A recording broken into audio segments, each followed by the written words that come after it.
ఈమె పేరు మల్లమ్మ, వయసు 65 సంవత్సరాలు. ఈమెకి గాల్ బ్లాడర్లో ఇబ్బంది ఉండటం వల్ల స్కానింగ్ చేశాము. సో గాల్ బ్లాడర్లో కడుపులో నొప్పితో వచ్చింది. గాల్ బ్లాడర్లో ఇబ్బంది ఉందని ఎడినోమయోమెటోసిస్ ఆఫ్ గాల్ బ్లాడర్ అని వచ్చింది. సిబిడి కూడా బాఫ్ ఉంది. సో ఎంఆర్సీపీ చేశాను. నేను సాయంత్రం వీళ్ళు 7:30కి వచ్చాను. ఆపరేషన్ క్రిటికల్ అయిపోయింది. ఈరోజు మధ్యాహ్నం 11-12 మధ్యలో ఆమె డిశ్చార్జ్ అయ్యి ఇంటికి పంపిస్తున్నాము.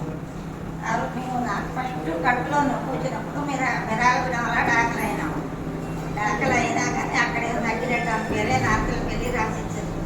నారకలపల్లి పోయినాం, 5-6 రోజులు ఉన్నాం. అక్కడి నుంచి హైదరాబాద్ రాసిచ్చారు. హైదరాబాద్లో సంవత్సరం తిరిగిన సంవత్సరం ఏ సంగతి ఆపరేషన్ చేస్తాము చెయ్యము అని చెప్పక మాకు యాడ్ పెంచి ఇక్కడికి వచ్చామండి. నల్లగొండ డాక్టర్ల దాఖలైనాం.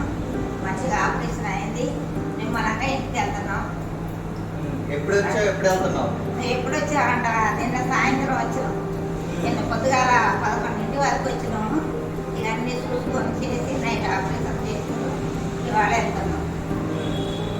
నొప్పి ఏమైనా తెలిసిందా ఆపరేషన్ టైంలో? ఏం తెలవలే, నొప్పి తెలవలే, ఏం తెలవలే. ఆపరేషన్ అయిన తర్వాత ఏమైనా నొప్పి ఉందా? ఏం నొప్పి లేదు. అయితే నిమ్మలంగానే ఉంది. మనసులాగానే హాస్పిటల్లో ఉన్నట్టుందా లేకపోతే ఇంట్లోనే ఉన్నట్టుందా?